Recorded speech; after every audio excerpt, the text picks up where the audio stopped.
He asked, what's your opinion over the design changes in the East games? Love the old 1 through 6, somewhat more lonely experiences, and the fact that adult design stayed unchanged after so many games. Happy New Year. I've never thought about that, you're right. Now that I think about it, adult and the character design has indeed changed over the years. And not just that, just the gameplay mechanics, the controls, everything about the East games. When East 7 came out, it was like a revolution, right? It was like a major change for the series, and everything changed. But in my opinion, I changed for the better. I like the change, and I like it, man.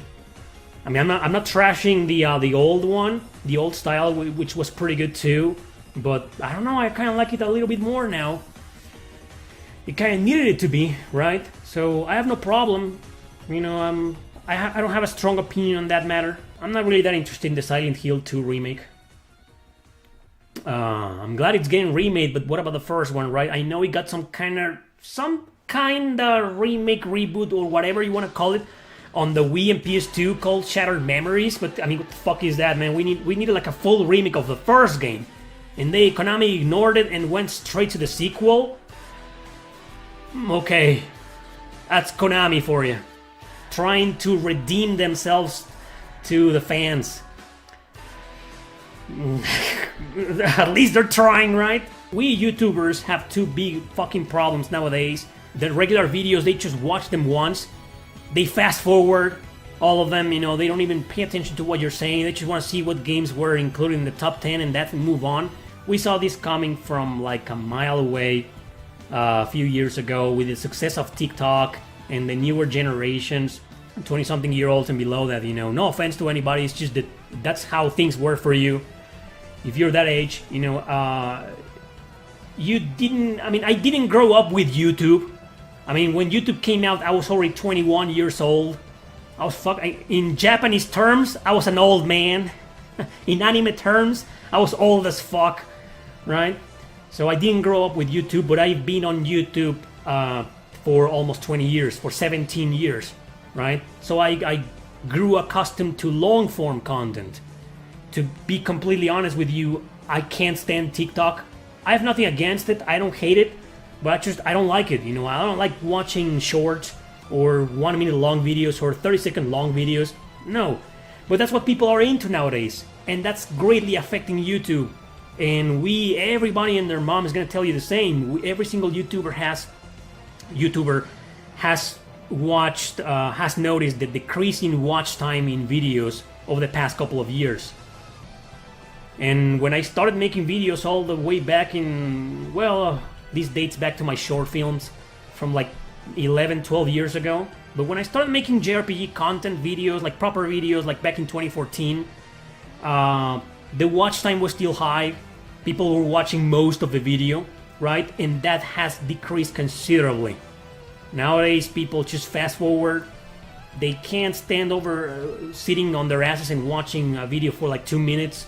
No, they need to watch as much as they can in 1 minute of that video and then move on to the next one. So people have started treating YouTube like TikTok, and they shouldn't do that. And that's the reason why you are starting to see a shit ton of ads, because YouTube's desperate. They don't know what to do against that. Previously it was like, oh, okay, so this person is going to sit down and watch a 10-minute long video, right? Most of it. So I'm just gonna throw in 2 ads, and that's it. But nowadays, people are skipping most of the video, fast forwarding everything, So what does YouTube does? What did YouTube do? Something very clever, They invade that little video with tons of ads. So if you're fast forwarding, eventually you're gonna hit one of those ads, and it's gonna play no matter what, because most of them seem to be unskippable nowadays. And yeah, all in order for them to keep making money and keeping this website alive. Yeah, this website is struggling with competition from places like TikTok and Instagram. So it's become a problem for us too. And I've seen a lot of YouTubers, they just get they lose motivation. Like, what's the point of writing a great fucking script and some great editing and do a lot of research and they make a proper video. Like it took them a week to do that video, and shit, man. And what? For what? So people can skip through it and only watch like 30 seconds of it and then move on and fast forward, Yeah, I understand that. A lot of people do that with my videos. A lot of people do that with every single fucking video. And that's the reality nowadays. The second problem is that there's just too much of everything nowadays. Everything. I mean, YouTube, during the pandemic, YouTube exploded. Exploded, man.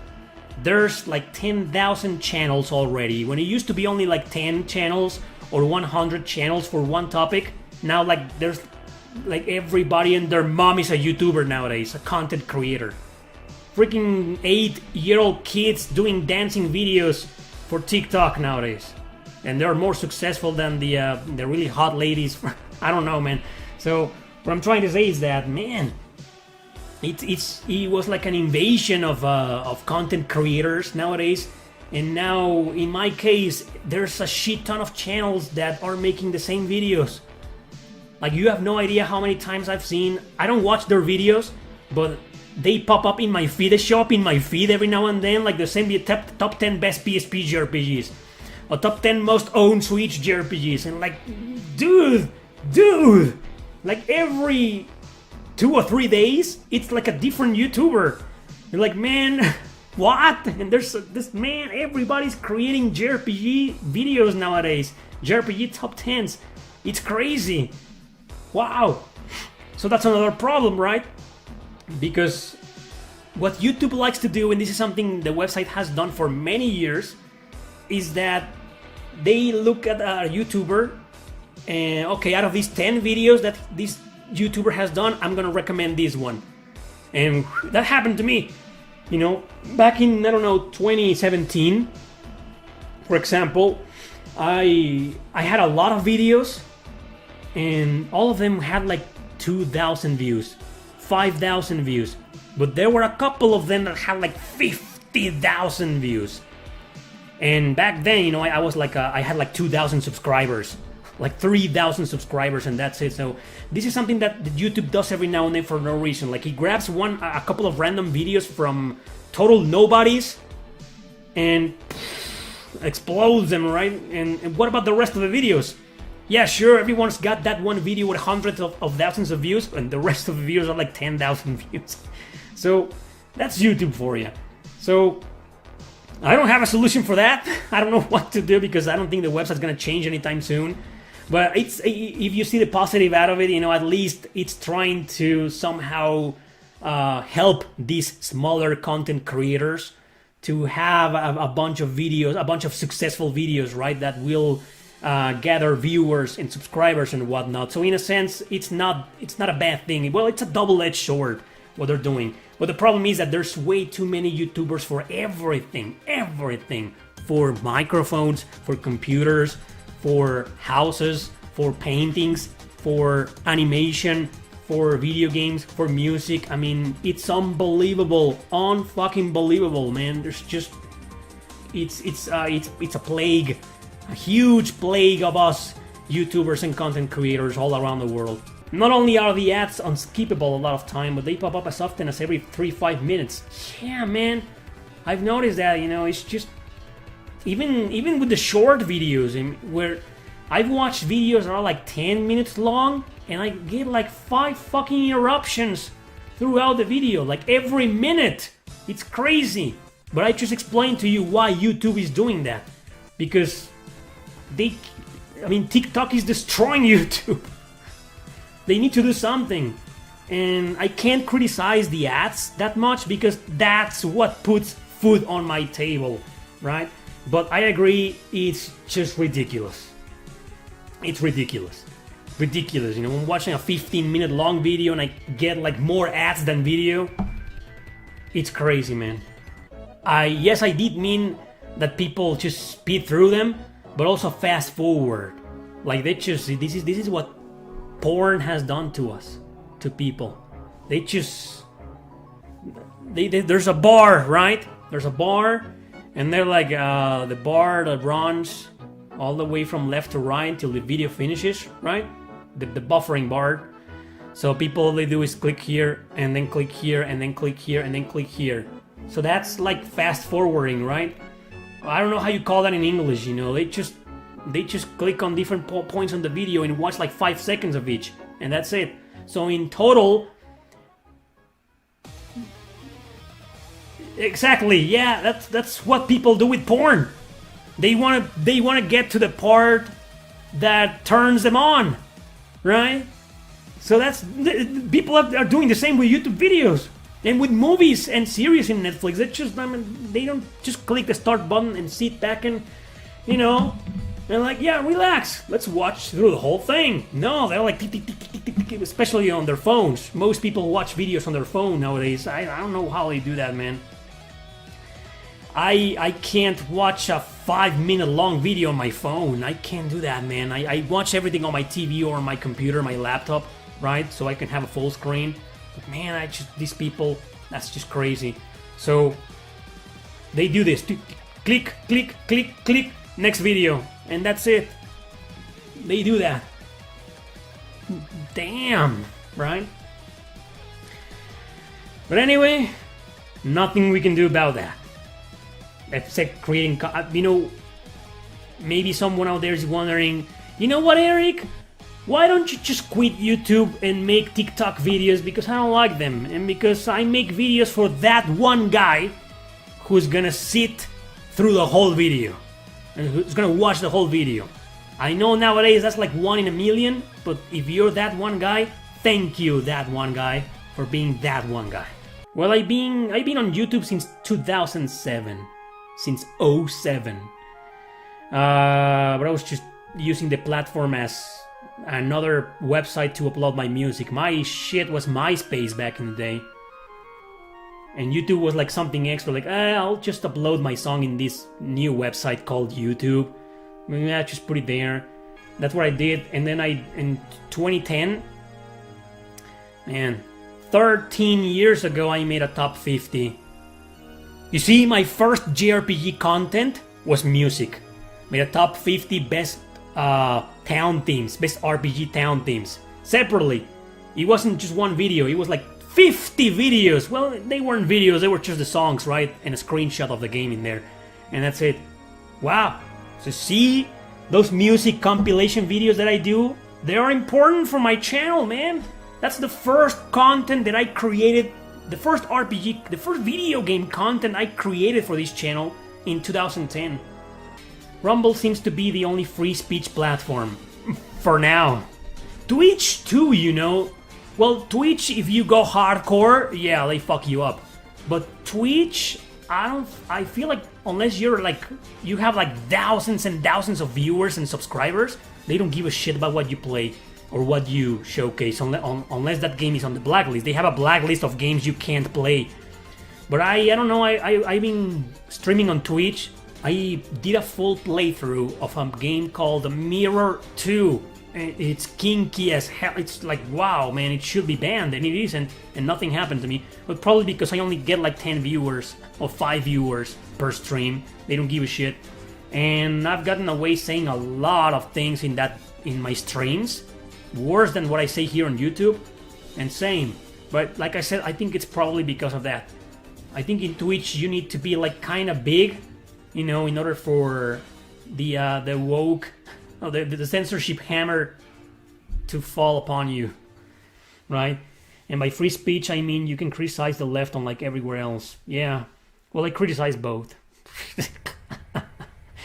I criticize both the right and the left. And there's no difference, you know, both, in my opinion, are political wings that want to force their ideals and their opinion on everybody and oppress the other. So it's kind of like, yeah, like Xenoblade Chronicles 3. But yeah, free speech is pretty much kind of dead here on YouTube. Hey, do the top 10 ways to find time to play. That's an interesting idea.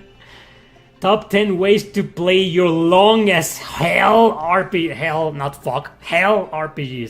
Or maybe even hell is a word that it's banned on YouTube, I don't know. Right? We are down at number 11 on the top 50. With Xenoblade Chronicles, speaking about Xenoblade Chronicles. They go after big pockets. Exactly, man! I don't think YouTube has any political agenda of its own. I think it's more like the big billionaire companies like Disney, for example. They are like, I'm gonna pay you a shit ton of money to promote my channels and my videos and do and have my politics implemented on everybody else. Their political agenda is to make money. Little guy gets trampled. Pretty much! That's the way of the world. Nothing's changed. It's not like the big guys are like, man, I really need people to start thinking this way because I think it's the right thing to do. They don't give a shit. They need people to start thinking this way so they can make more money. That facts, man. That's a fact. The biggest fact of planet Earth and humanity. Dark Ages all over again? Yeah, but the other way around.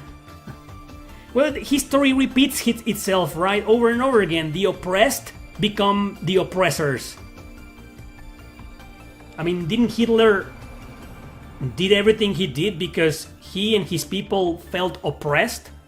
And then all of a sudden they became the oppressors? And holy shit, man. The fucking things they did.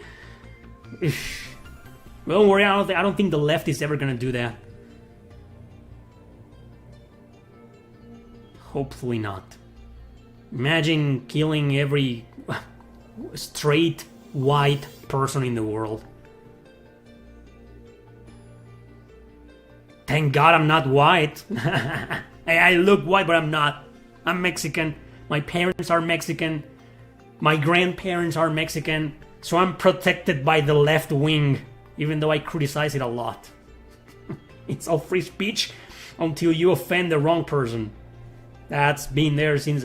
I remember in the 60s, I watched a documentary once about the Playboy magazine. If you can believe that. I think it was on Netflix, or was it on Amazon Prime? I don't know. I watched it somewhere, a documentary on the Playboy magazine, and they had some problems with that, and it was just the same back then in the 50s and 60s. You had the right-wing party fucking you up because no, it's too explicit, it's too pornographic, and blah blah blah. And then you got the left wing saying, oh, you know, that's offensive to women because you're portraying women as objects and whatnot. And the guy, Hugh Hefner, he was like getting bullshit from both sides. Like, fuck you, I'm gonna do my magazine however I want. And he succeeded. And he's a fucking billionaire. He's dead, isn't he? Yeah, he's dead. Which Trails game is the most underrated? Well, I'd say that the entire Sky trilogy, because a lot of people just jump into Zero and Asher or the Cold Steel Saga and they love them, but they refuse to start from the beginning. Plus the games, are not available for modern systems, which is sad. But if I had to pick just one, probably Sky first. Whenever you ask most people about the Sky trilogy, they're always gonna say that second chapter, Sky 2, is the best one, and it is the best one. But I've seen a lot of people saying that the first chapter is boring. Some people don't even make it past the first chapter. Everybody has a different opinion, right? But what I'm trying to say is that this particular first chapter seems to be like one of the less beloved games in the series. And I think it's not a masterpiece by itself. Trails in the Sky is a masterpiece but complete. The whole duology, or trilogy if you want to. Okay? Separately, only the second one can actually become its own. If we judge it separately, it's the only one in the trilogy that can actually be considered as a masterpiece. But it cannot exist without the first one, right? So, I don't know. I think the first Trails in the Sky first chapter gets a lot of shit, man. I think that's the most underrated Trails game. Do you think it will ever be possible for a new Chrono game made by a reunited Dream Team? I don't know, we were just talking about that at the beginning of this Q&A, and it just seems like... I don't know, man, but by a reunited team like the same guys? I don't think so, because Hironobu Sakaguchi will have to come back to Squaresoft, to Square Enix, right? And then Yuji Horii is there. Okay, that could work. They need Sakaguchi, man, and they need Kato. Without those two guys, I don't think it's gonna be possible. Because Yuji Horii is still there. So is Toriyama. Those two guys are still there. But Sakaguchi and Masato Kato, you know, aren't there. So, yeah. I don't think it's possible. Well, more like I think it's possible, but I don't think it's probable. Well, that's number 2. If you want to know which is number 1, go and watch the video. This is a top 50 I did called Top 50 Best Dungeon Themes in JRPGs, or area themes, forests, bases, ruins, themes, you know. It's public here on my main channel. Check it out. 2.5 hours long, actually. Yeah. A good way to say goodbye, everybody. Thank you very much for this entire year. It was a blast. Thank you for being a part of the Q&As. Wouldn't be the same without you. I love doing the Q&As, and it's always a good hangout with you guys. And in that regard, I had a blast this year. One of the other great things about this year, of the very few good things about this year that happened to me, was the Q&As and the support that you guys gave me. So I'm pretty grateful for that. And here's for a new year, 2024. Hopefully it will be just as great in terms of Q&As. The content is still gonna be there. And yeah, we'll see how it goes. Maybe I'll reach 100,000 subscribers someday. And we'll celebrate together. So thank you guys for being a fan. Thank you for subscribing to this channel. Thank you for following me and respecting my points of view. Especially about Final Fantasy. Yeah. Thank you for being a fan, everybody. You guys are awesome. You rock. Happy new goddamn year, everybody. And that's it. See you next time.